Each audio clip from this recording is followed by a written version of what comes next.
2023. Live on Facebook at Bishop Gideon Titi-Ofei. Every Thursday at 1900 GMT.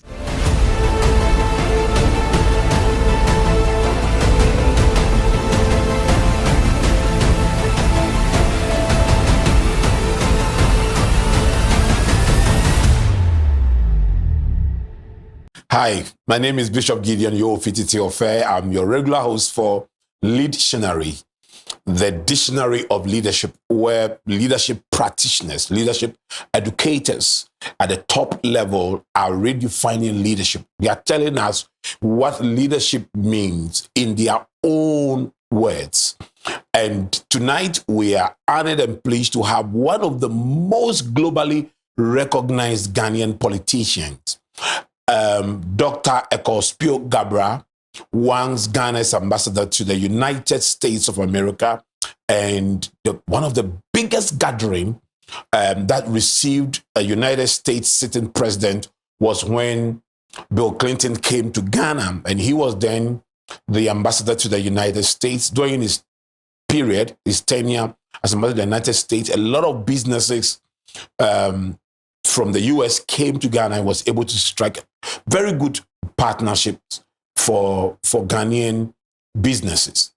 He's also served as the Minister for Education, Minister for Communication, Minister for Trade and Industry, and at one point even acted as Minister for Energy. So he's huge. He's huge in terms of Ghanaian politics. He's also not just huge within Ghana, but held a number of positions in international organizations. One was the Telecom Communication, Commonwealth Telecom Communication Organization or so, and currently the chairman of a non-government organization that promotes education. So we are very, very, very honored to have Dr. Ekow Spio-Garbrah. Doc, welcome. Good day. Thank you. I think the first time I really heard about you, I may be wrong, but I think in 1992, there was a political rally in Kwame Nkrumah's circle, either 92 or 96 or so, and the then chairman Rawlings, President Rawlings, spoke very highly of you and introduced you to the Ghanaian public, and my family members were quite excited. They were talking about you, the kind of person you are and how you've come into the country to assist, etc., etc. That was the first time I heard about you, and I've then been following you since then. And you've been very, very, very instrumental in, especially this Fourth Republic. You're highly respected by both sides of the political divide. And how did you achieve that? How did you get here? Well, thank you very much for giving me this opportunity to interact with you. Maybe I could tweak a little bit of the introductory comments just so that we are accurately informing our listeners. I'm not sure I am as big in politics as you claim I am, but I like to redefine myself as a public servant who had the opportunity to serve in a political position. So yes, I did occupy a political position, which is a minister of government. But whereas some people take politics as a profession, if you like, or even as an occupation, and they may usually come through the parliamentary system or through a political party position as a regional branch officer, chairman, whatever. What is a career position, and stay on for 30, 40 years, as we can see in the United States and United Kingdom, where somebody is a senator or a congressperson or MP in London, the UK, and is there for 30, 40 years. That has not been either my ambition or my history for whatever reasons. But maybe I will, of course, give credit to the good Lord who manages and charts our path, even when we are not aware that he's the one charting the path. And of course, many of us don't get to know of his role until somewhat much later in our lives. Some are lucky to hear from him or of him at a very early age, and he directs their path in his own way. And some of us come to his attention or to the recognition of his presence at a much later date. So I put myself in the latter day saints category. Yes.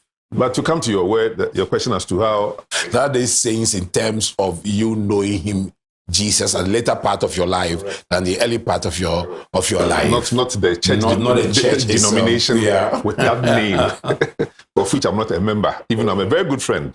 Because this organization where you are seated now, which is Africa House, and the only building in the whole of Ghana that I know which has Africa as the name of the building, it's also a place where this Jesus Christ of Latter-day Saints denomination. I've visited a couple of times, and we have actually partnered with them to do some very good projects, including the publishing of a scholarship directory, which you make sure that we give you a copy before you leave. I think I was there at the launch. I would hope so. Thank you. I think you're there, yes. So that's for the church denomination. But as to how and where my career took off and so forth, well, in the process of my writing some little bits of paragraphs about my life, I've had to come to the real contention, which wasn't too clear to me at an early stage. Basically, I was born into a family of educationists. My grandfather, Ekow Spio-Garbrah, well, famously then, and I hope still famously now into the future, had the great fortune of being Governor Gordon Gaggisberg in the 1920s. One of his key advisors. He became, after a career in the education service, the most senior African in the Gold Coast educational establishment in 1920s. So at the time, Governor Gaggisberg got appointed as the governor of the Gold Coast. When he came, he found Ekow Spio-Garbrah, other than or soon enough, as inspector of schools in the whole Gold Coast. And at the time, the title inspector was the title that the colonialists used for people who have reached the pinnacle of their careers, either in the works department, in the police service, or in the health sector. So you have inspector of works, inspector of schools, inspector of police, inspector of that, inspector of that. So he was inspector of schools. And it was during his era that Gaggisberg asked him and 3 other white people who were advisors to advise him, Gaggisberg, on the future of education in the Gold Coast. What should be the future of education in this Gold Coast? So they advised him that, look, we have a lot of female education institutions, and we have some male education institutions. What we don't have is a co-educational education institution. So he charged them with, okay, so help me to establish a co-educational education institution which both men and women can attend, or boys and girls can attend, without having to open a maternity ward, which was what I'm sure the churches were afraid of. Anglican Church, Catholic Church, they separated the men from the women. So it was that committee, then 1922, which recommended the creation of Achimota School. So my grandfather was there at the creation of Achimota School, advising the governor on many, many things. Okay, so that I didn't know too much about him, even though I saw his photographs when I was young. But then I met my father, obviously, after I was born as a young boy, when he was then headmaster of Konongo Odmansi Secondary School. So he started the school from zero, not 1 block, no buildings, just a bush, and he had to create a school out of it. Today we are happy that Konongo Odmansi Secondary School is my age. I'm turning 70. They also turned 70 in February. So I actually went there to grace the occasion with my so-called presence and to say a few words to them. Amazing. So that we have was his similar legacy. backgrounds. My father was a priest in the Methodist Church and also the manager of Methodist schools. So, and then I have senior siblings that I've taught across Achimota to other Laboni secondary schools. So basically, I also come from, my mother was a teacher. So we've come from a background of also educationists as well. So from that perspective, you learn some elements of leadership from people like that. You know, so first of all, among other things, depending on their position, and even when they are only serving, because some of us believe in servant leadership, and a servant leader is somebody who doesn't start as a leader. He may have to serve, and the best leaders are those who served first. Okay, so whether you find people like Moses doing all kinds of little services before they become leading people into the promised land or whatever, whether David was serving, his father's cattle or a lamb in the bush until the incident of Goliath comes up and he shows his bravery skills first, which then also translates into leadership skills. But even in all of that, as you know very well, I'm not a pastor, you are, that even by then he was still citing the name of God in the decisions that he needed to take in striking Goliath with one stone, pebble. So that's how I have understood leadership from the early beginning in my own childhood, going by what I'm just telling you about my parents and the role they had to play. There's a lot of sacrifice in that. Going into the bush, going to go massive, no buildings there, start a school. This is Kwame Nkrumah's policy in the 1950s when he wanted an accelerated educational program for Ghana. Not even Gold Coast. Ghana was not yet born as an independent country. But Nkrumah, as a leader of government business and then prime minister, decided that no, we must have accelerated education. And so how do we get accelerated education?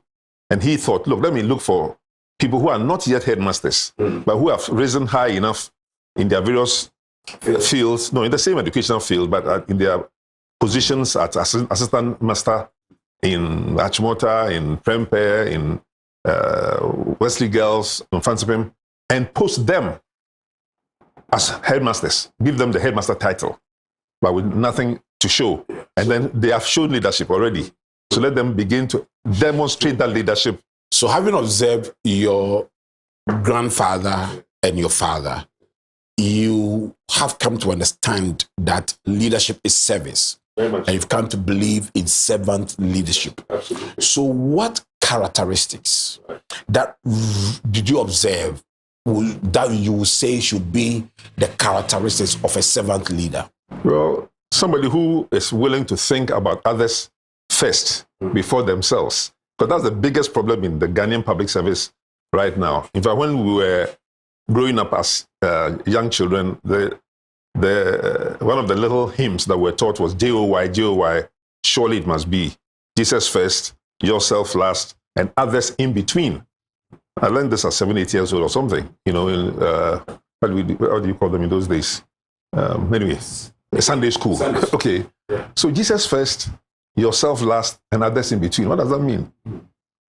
That means you must serve others first. That's right. So that message, if you get that into your head as a young boy or girl, as I did, then as you are growing up, you are not eager to serve yourself, even though if food is brought to a table. Yeah. You can watch people's behavior when food is served. You find those who rush straight to the food, pile their plates very high.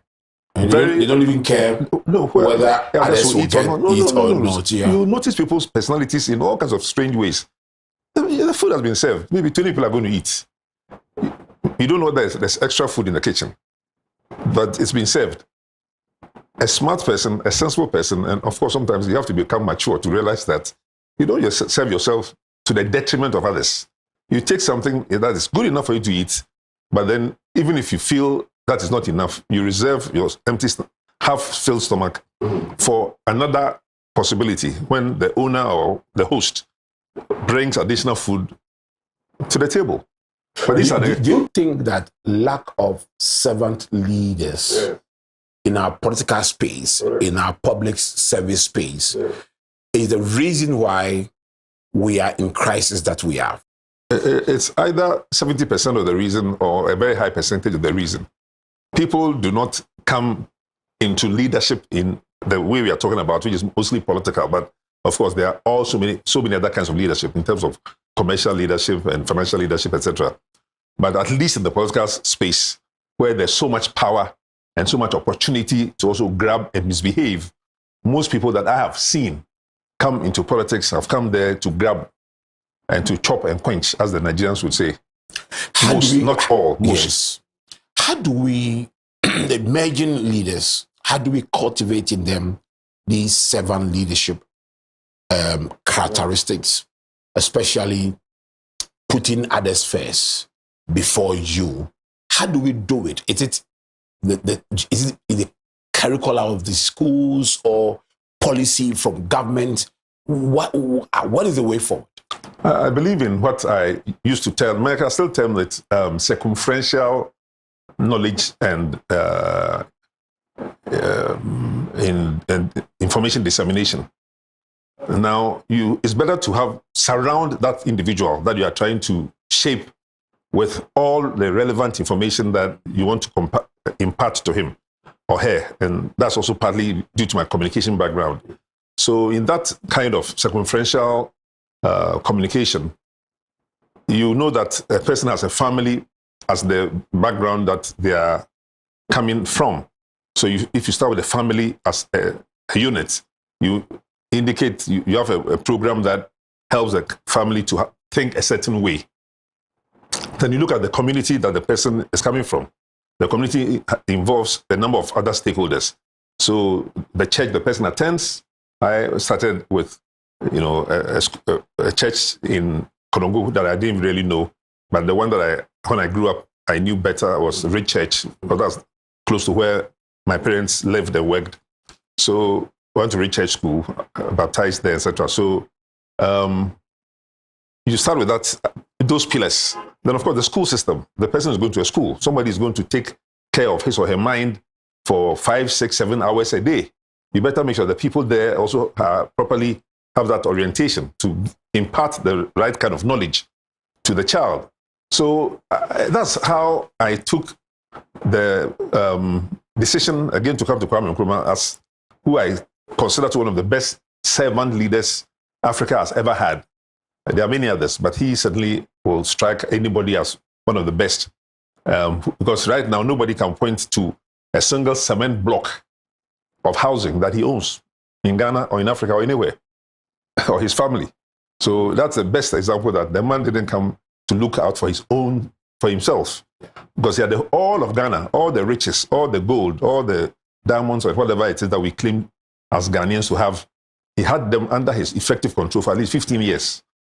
But he didn't make it his personal objective to amass wealth, even though his opponents and detractors kept infusing the public mind with all this negative information. So I'm sort of talking about the structure of the person and the different levels at which one can intervene to get the outcome we're talking about in terms of servant leadership. And then say that Kwame Nkrumah, among other things, instituted what we call Young Pioneers. That's an organization, a social kind of club, which I joined as a young person, 9 years old, 10 years old. I joined Young Pioneers. And many of the things I believe in now and I've practiced for most of my life, I can give them credit. Nkrumah really had an effect on you, influence on you. Why are you not the presidential candidate for CPP? I could have been, I should have been, but well, CPP itself doesn't exist in a real sense of where they ought to be, for reasons that would take us many hours of conversation, which you know very well. But I like, so I agree with you. The first leader you see is your father, actually, and I believe that is your mother as well. I believe I learned followership from my mother and learned leadership from my father. From my father, what I learned from him was conviction. That every leader must have a conviction. When my father believes in something, he's committed to it to make sure that thing is done. And I also saw the way my mother followed his conviction to get us to where we've gotten, personally, where I've gotten to. And so, starting from the home, and then the schools, then the church, etc., etc. But learning through observation. If you look, the Bible says that go to the ant, use that, consider its ways and be wise. So the Bible places emphasis on how what you observe can have such influence on you.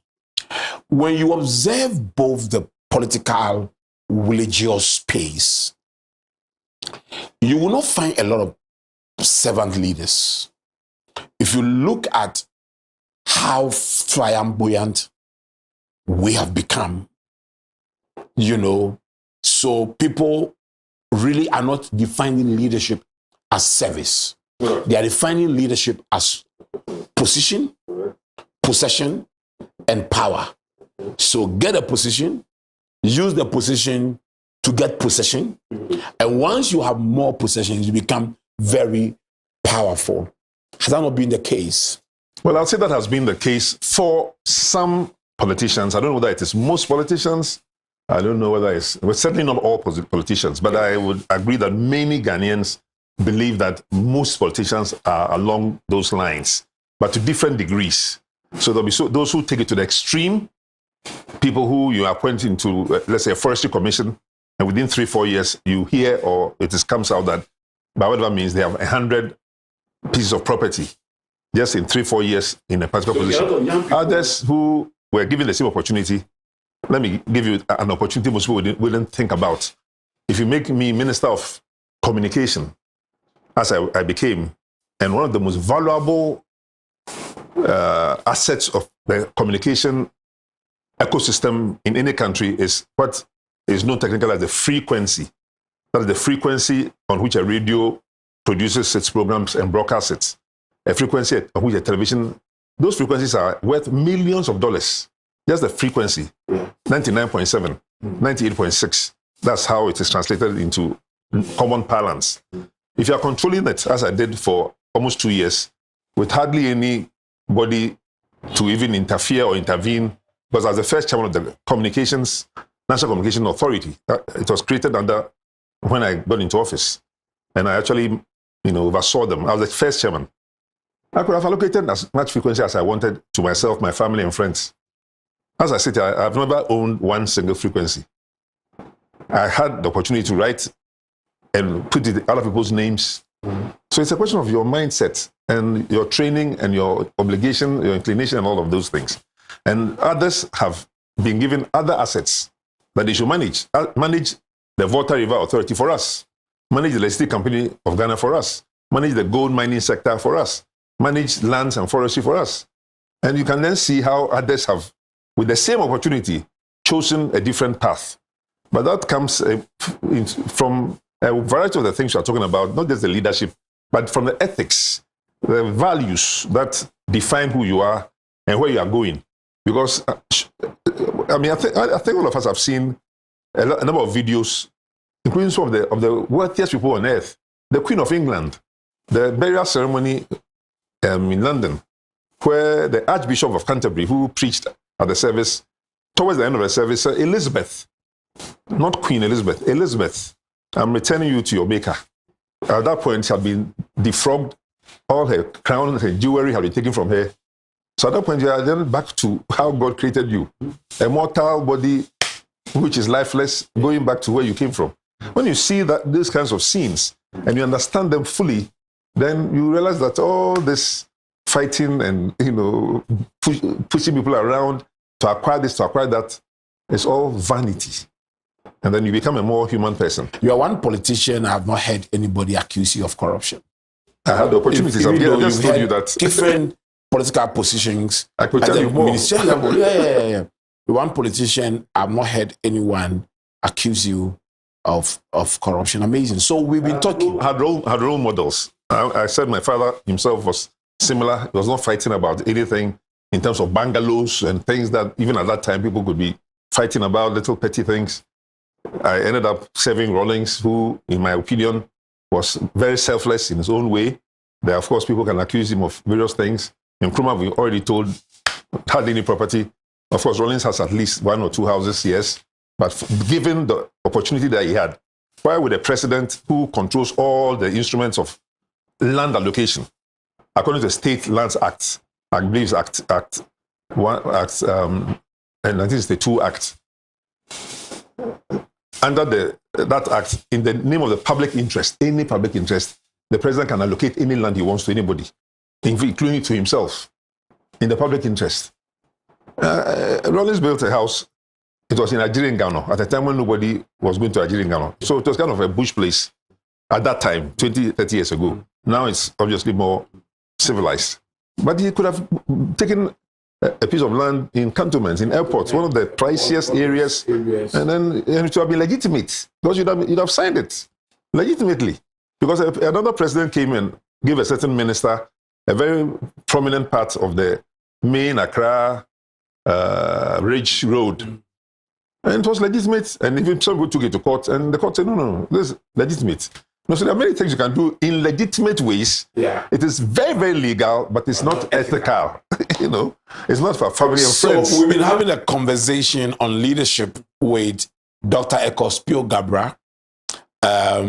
Before I came here, I described him as a politician, but he wants to be described as a public servant.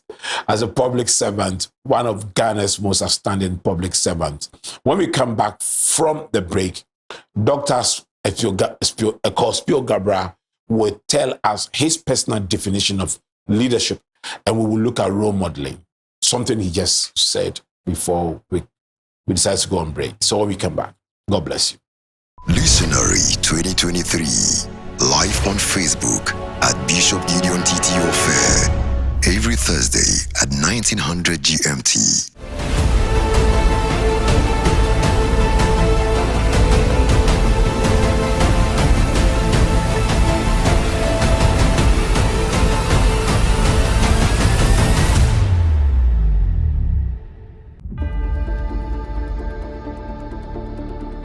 Hi, this is Bishop Gideon Titi-Ofei. I am the official senior pastor for all pastors and leaders under 40. You know, in September, I am locking down all pastors and leaders under 40 in a 3-day boot camp dubbed Lockdown. You see, there will be no phone calls, no social media, no contact to the outside world. Just 3 days between you, myself, and Jesus in a lockdown leadership boot camp. We are praying every day. We are studying the word every day. We are fasting every day. Life will change. Jesus will visit you. Your ministry will change. At the Sheepfold Prayer Chamber near Accra Business School off the Spinters Road in Accra. Call the numbers on the screen now, or go to the link provided and register. This is your chance to revive your ministry, your chance to get back on track. Listen, God has given me a special message for you, and God will visit you. I look forward to having you. Remember, it is lockdown September 20th to 22nd September. Arrival is on Tuesday evening, 19th September at 5 p.m.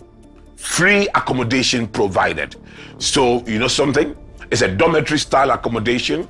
So come with your bed sheets and other things. But we will provide you mattresses. And, it's going to be a time in the Lord. I enjoy the 2 previous ones we have had been blessing to many ministries. We keep receiving their testimonies. And I want you to be blessed as well. God bless you.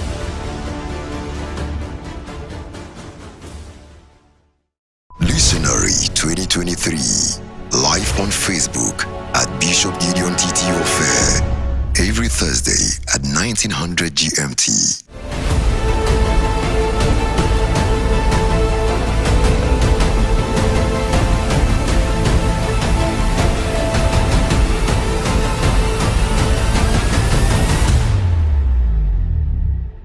So welcome back from the break. It's been an amazing few minutes with Dr. Ekow Spio-Garbrah. I'm one of the people I lined up for the Leadtionary series.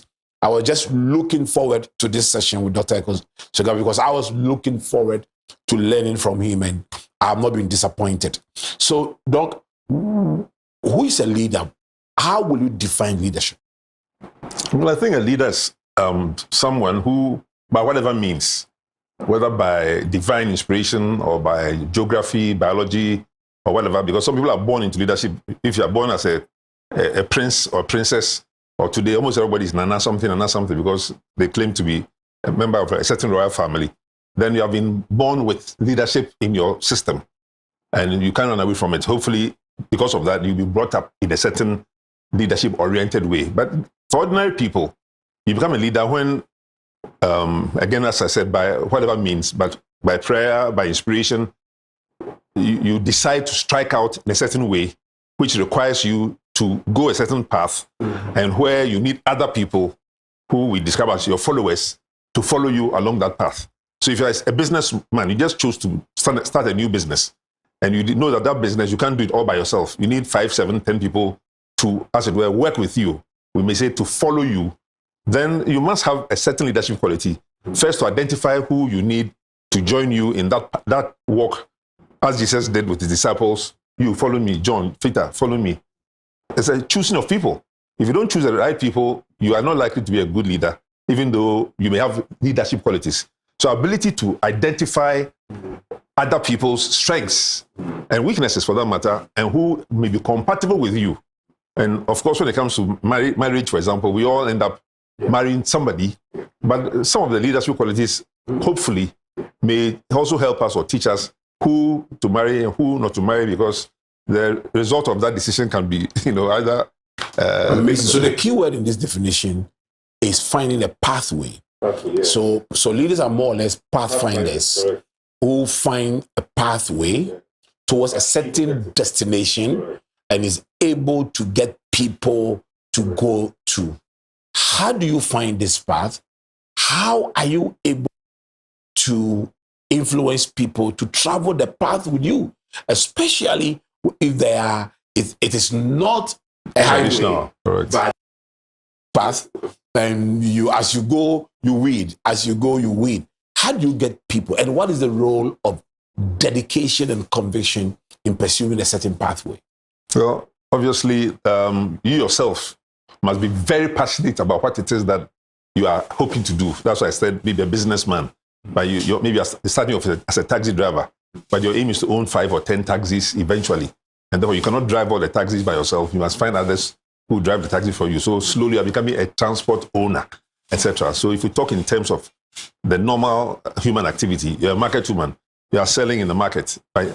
Your business is growing so much that you can sell all these things in 5 different locations. I want to have a stall in Makola, another stall in Malamata, another stall in Kaswa Market. You need suddenly 4 or 5 other women or girls who are trustworthy boys to help you cut your goods in and out, account for their stewardship and all. So then you begin to unravel all the onion leaves of leadership.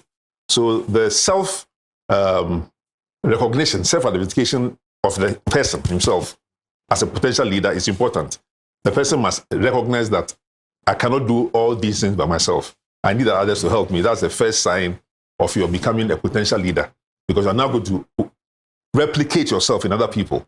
Now, replicating yourself in other people means that if the principles on which you yourself are establishing your foundations are weak, then obviously the friendships will expose you, to use another person's analogy. If the foundations or fundamentals are weak, something will expose you. Right? So you have to obviously identify people who are hopefully like-minded and who therefore can see the vision that you are seeing. You must explain it to them, which also brings in a word communication skills and persuasion skills. And of course, Jesus was a master persuader, master teacher, master advocate, master healer, and so forth. So if you both see the skills and the competencies in you that allows you to lead them, then they almost naturally begin to follow, because you have shown them a path, a definition of your vision, and of course, your ability to manage their expectations, anxieties, fears. So the Israelites going through the desert had all kinds of problems. Those who went to the Red Sea had all kinds of anxieties, and they are fighting with their leaders at different times. So the capacity to manage people, the capacity to identify people's strengths, capacity to empathize, capacity to show the direction as your vision. I think these are all, and to communicate effectively, are all part of what will constitute your leadership potential. But among many things, I don't see that in books very often. It's courage, pure courage. Most leaders who really are audacious need a whole lot of courage. And you are a leadership expert in your own right, so maybe you've seen a lot of the courage literature, but I don't see much of the courage literature, and I believe that we need to infuse most leadership courses with the element of courage. Because if you sit in a cabinet meeting and a problem arises, the chairman of the cabinet, a president, a vice president, tells you, okay, there's this issue. And everybody is silent, which happened to me in several cases in cabinet meetings. And you wonder, is it that the colleagues cannot see this problem? Or is that they are seeing it, but for some reason it's not in their interest to supposedly be courageous and to say, oh no, I don't think we should do it this way. We should do it that way. What about this other way? Of course, you have to be polite. You don't have to insult anybody. You should open up the meeting's mind to other possibilities. And respectfully, I can say that that attribute that I happen to have had, and I hope still have, is one of the things that President Rawlings, that endeared me to him, and eventually to Professor Mills, because they could see in cabinet meetings where I sat, other colleagues bringing certain proposals to the table, and hopefully, then I've been a diplomat already, ambassador, so I was hopefully cultured enough not to, speak in a derogative terms, annoy other colleagues, but I'll point out that what about this, what about this, what about this, what about that? Why don't you do it this way, that way? And most of the time they would agree with me and realize that they are happy and lucky to have somebody like me in their cabinet who can show the way, even when I'm not the one with the authorship of the document. I'm just one of many, disciples, but who is able to say, Lord, can we try this method or try that method? Instead of saying, well, the ship is sinking, Lord, what shall we do? The ship is sinking. What I even like about your example for the example for your, so there are two key words we'll talk about, passion and confidence. But what I even like about the examples that you're giving for your definition is to go and pick a taxi driver who buys one taxi and is able to buy a second taxi and has the capacity to identify the right driver and give it, and has the capacity to grow that taxi to a third taxi, and then is able to monitor and make sure that it can get those things going. When you talk about leadership, so we will look at a big man leading a big organization, and we say that is a leader. But we should be able to get young people to understand that Joseph showed leadership even when he was a slave in when he was a prisoner, and it was he showing leadership in very small ways that eventually led him to become more or less like a prime minister of Egypt. The capacity to dream for him in particular, I think, is another capacity that may not be mentioned as much, or maybe it is mentioned. Amazing. But maybe we talk of it as vision, the guy's vision. But how do you get vision? Vision can come to you through many ways, but dreaming is a fantastic way of getting vision. And we believe that most of the dreams are downloaded into our heads since we are sleeping anyway. Only God or another entity that can enter our heads when we are dreaming and can give us a vision of something that makes you wake up and say, wow, what did I see in my dream? Oh, so I can build a house. Or maybe I can move to Takoradi. Oh, why don't I do that? That vision is visioning process, which also is broken down by, strategic planners and visionary. It's how to become a visionary. Very good. Yeah. So that process itself is very interesting and very important for young people in particular, because I'm unemployed. I've just finished so-and-so university. I need a job. How do I get a job? So often the tradition is to knock on the doors of some people that they know and beg and beg and beg and beg. The idea of how can I convert any ideas that I have into a vision that will be a new business is not one of the ways that they think, because it's not always the easy way out. It may be a difficult path. It's easier to just try 3, 4, 5 uncles or friends of your father and corner them and ask for money, which you consume today and not be able to consume tomorrow. Learn how to fish, so that you can learn to fish every day. Amazing.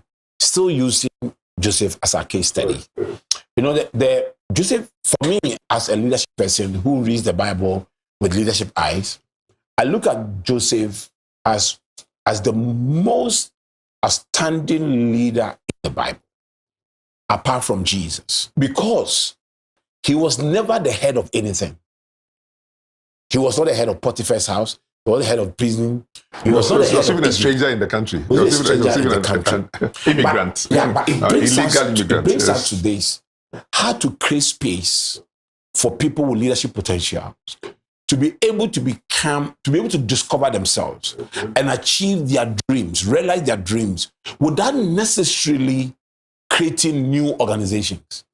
So the case of Joseph, Potiphar identified his leadership potential and said, listen, you can become anything you want to become in my house. Correct. He goes to prison, the warden identifies him and creates an opportunity for him to become anything he wanted to become. Now Pharaoh identifies him and says, I'm Pharaoh, but without my words, no one will lift hands or foot in the whole of Egypt. How do we create space for people with leadership potential to be able to emerge within organizations without necessarily setting up their own organization? One of the methods I have tried is through a program of mentorships.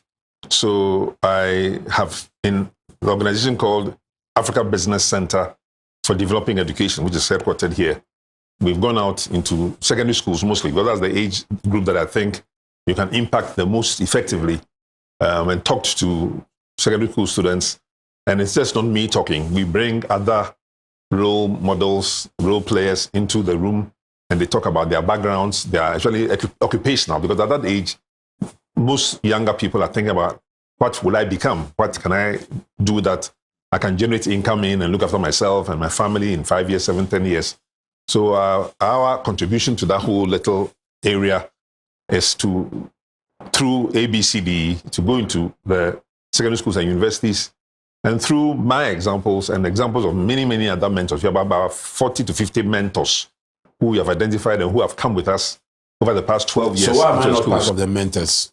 You are signed up today with your kind permission. We are continually looking for mentors, but I know how busy you are with your own new multi-purpose mentorship program. So it has been probably my failure to ask you to also extend yourself a little bit, but I'm happy to kindly invite you on this. I'm just inviting myself Very into true. the mentorship Very program. good, excellent. ABCD mentorship program. Amazing. So mentoring people, giving people opportunity, etc., could really help. Internships is another one, which is another formal thing. But somebody comes, he says he wants work. Okay, you try him out as an intern. And we are in this very building. We've had interns almost every 3-4 interns every year, and who we tap into and train and help them to discover their own potentials in ways that they may not have identified without our intervention as internship modeling institution. So those are just a few, but there may be many others that I'm sure you've heard through your interviews and other such programs. It is. It's amazing. So we have the African Young Leaders Fellowship Program, which hopefully this year we may ask you to come and speak on. It's starting in February. No, in November. It's a 10-day, it's a 1-year mentorship program for young people with established interest in leadership. But it starts with a 10-day residential leadership conversation with various mentors. And then from there, we give them the opportunity to be mentored for 1 year. And we are also creating the Graduate Work Readiness Center, also to help young people to become work ready when they leave school. When they leave school, man. Amazing. So we've been talking to Dr. Ekow Spio-Garbrah. After this break, we'll come back to look at passion and courage. Thank you. Leadtionary 2023, live on Facebook at Bishop Gideon Titi-Ofei, every Thursday at 1900 GMT.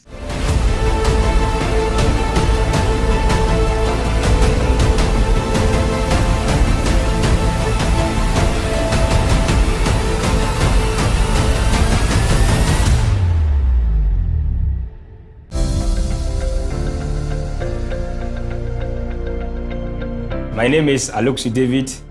I am coming from Upper East Region, Garo Timpani. I am here to share a testimony of what I have experienced in this institution. I made my mind of going to Bible school for 3 years now. I've been applying for Bible school. Anytime I apply, I have no money to go. I applied 3 Bible school, lack of financial support. So I was in the house, and thank God, Bishop, I follow him on Facebook. So one day I was browsing through and I saw something like Joshua Leadership Residency Program. So I applied. I didn't know they would pick me. So form came and I read the form and I was happy that it was free education, free accommodation, and even they would give us stipends. So I was wondering. So I printed the letter and I showed to my friends and even some of my pastors, but they were not in agreement. That is not true. in this modern Ghana, there's no any Bible school that can give you free accommodation, free tuition, and even stipends. It's not true, so I shouldn't bother myself of going. And my parents too, they are not Christians, so they don't even know the value of becoming a pastor.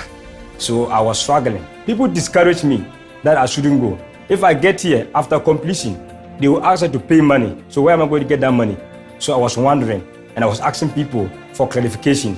But I didn't have anybody to call and find out what actually is true or not. But my spirit keep on telling me, David, go, it's free. So I told my wife encouraged me that I should go. And if I get there and it's payment, I should come back. Or if I did not come back, maybe they will find money and pay. I said, I will not have any money to pay, but I will go. If I go and it's payment, I will definitely come back. So I came. My first month, I was waiting to hear whether they will say we should pay school fees or do any other things. My first month, I didn't hear anything. Second month, I didn't hear anything.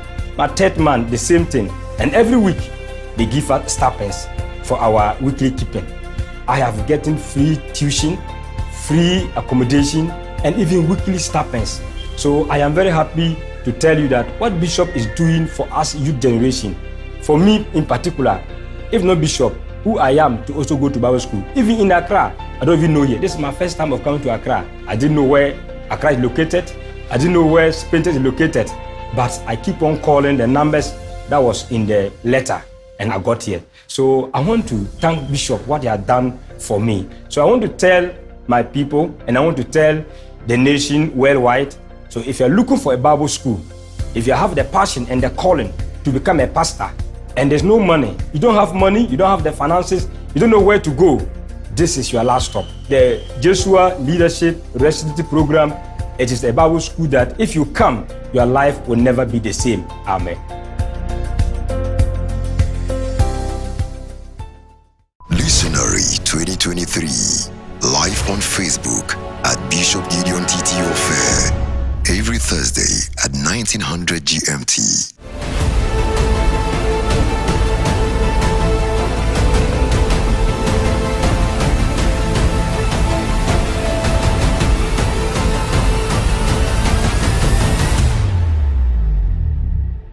So, welcome back to the final session of my interview with Dr. Ekow Spio-Garbrah on Leadtionary, the Dictionary of Leadership. Doc, courage. I do give an example of how in cabinet meetings you've been able to speak your mind to things that needed to be challenged or clarified, etc., etc. How do leaders cultivate courage? Where do you derive your courage from? I think courage should come from your believing in the truth. Because if you believe in the truth and you believe the truth will set you free, then really you have very little to be afraid of. As a minister, I used to work with a very, very prominent, very well-known Ghanaian businessman who at the time and the Rawlings thought his life was in danger and that people could come out and shoot him or his family at any time. And if you can imagine us taking a walk starting from 5 in the morning, when it was not daylight, through a certain neighborhood in Accra, and where he actually thought that at any point in time, gunmen could come out of the bushes and shoot at him. And he was very surprised that I was willing to work with him at that time, because I had no fear of the situation. I didn't know the details of his situation, what he was afraid of. But I had zero fear. So actually, he felt I think, well, in Ghanaian language, I said, and when I grew up, or well, much later, I realized that intrepid was the word that I would like to describe myself with in general and with that specific reference. So in fact, it was interesting that when I became ambassador to the United States at a certain point, I went on a destroyer, a U.S. destroyer that had been mothballed, that is, had been taken out of service. I think it's still in the water in the New York harbor or New York area, which is now a tourist attraction. That former military equipment, a submarine or whatever, a destroyer. And that's the name is Intrepid. So it's a matter of everybody. It's a personality thing. whether you, as I said, if you believe in the truth, and you believe that the truth shall set you free, then whether you're giving my testimony, father always said, "Truth feareth not." yeah, if whether you have to give testimony, if your father says, I used to, when my father was out of this country as an ambassador, I had to live with some other families. So one particular family that I live with, a lot of things were getting missing sometimes, including even a tin of milk. She would open the tin of milk and not serve us who were also in the house with some of it. But when she comes later and the milk quantity has reduced, she's able to tell. And so at different times she say, "When I don't know milky, when I don't know milky." And of course all the other guys in the house would deny it. But on a certain occasion when she asked, I said, "I drank it." And she was very surprised. And I want to know milky. See, and she couldn't say anything. Because I drank the milk and I didn't see the reason why I shouldn't tell her. But unfortunately for another cousin of mine, when he also got the courage because of what I had said, that Numbi, now Kwame say, milk, I want punch you and Numbia. That's unfortunate. But that person who she was talking about was a nephew of her husband.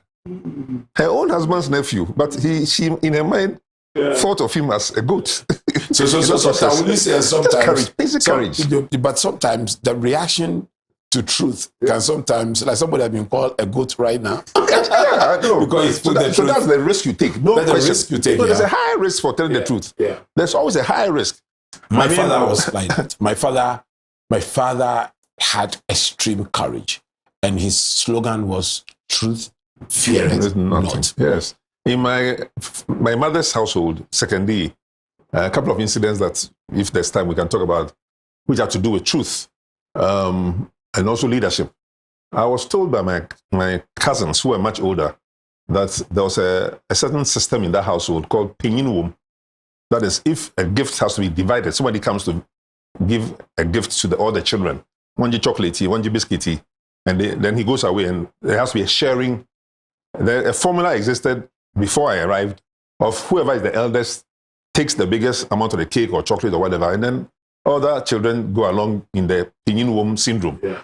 But I arrived from Accra one day on holidays at 7 or 8 years old, and when they were trying to practice this pinyin womb, I said, "What pinyin womb?" And they said, "Oh, pinyin womb." So no, yeah, I'll do it for chocolate. The first, no, I meant to say why. No, so no, I meant to say. Or there, obia unya equal amount. Obia unya equal amount. Now say into me zero and epedo obi zero mawa. Fine. If you can't eat yours and you want somebody else to eat yours, fine. But you can't divide it any other way. And actually, I give the bigger one to no. So I was very adamant on this.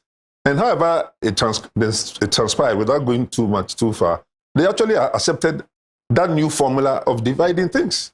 So I left that place a hero because all the small boys who couldn't stand on their own, and that's where courage comes in. That's where also truth comes in. So you drive people. So they aggregated to us that they found a new champion, a new leader. I mean, I was not there to convert anybody or to lead anybody anywhere, but they just standing up for what I thought was right. Yeah. Okay. Now in that very household, I had my mother's older brother, the eldest, who was a twin, was appointed by Kwame Nkrumah, coming back to Kwame Nkrumah again, as the first Gold Coast commissioner. Most Ghanaians don't know this, that Ghana had diplomatic representation in the United Kingdom, even before we became independent. Mm. We didn't have an ambassador. There was no Ghana diplomatic service, no foreign service of Ghana. But Nkrumah appointed my mother's brother, Thomas Kojo Mensah, MERCR, as the first Gold Coast commissioner to the United Kingdom, because he discovered that independence would not be granted to the Gold Coast by us sitting in Ghana, but people had to go to London and lobby the Queen of England and the parliamentarians, the intelligentsia and all that, and convince them that the Gold Coast was ready for independence and that Kwame Nkrumah as our leader would actually lead the country in an acceptable way. And Thomas Kojo Mensah is the one he went. And an incident took place briefly while Thomas Kojo Mensah was in London. In fact, those who go to London, the High Commissioning of London of Ghana in London, in Belgravia, was bought by Thomas Kojo Mensah, the same building, 50 years ago. So, I was now 70 years ago, almost 70 years ago. So, that's what Thomas Kojo ran into problems because of his truthfulness. He had been writing memos. Nkrumah at one time, before he appointed me to London, made him chairman of Cocoa Marketing Board, chairman of Cocoa Marketing Company, chairman of Produce Buying Agency. Kwame Nkrumah, the Science and Technology University Planning Committee, which became Kwame Nkrumah University, but then it was just the University of Science and Technology Planning Committee. Then Akosombo Project Planning Committee. He had 5 appointments.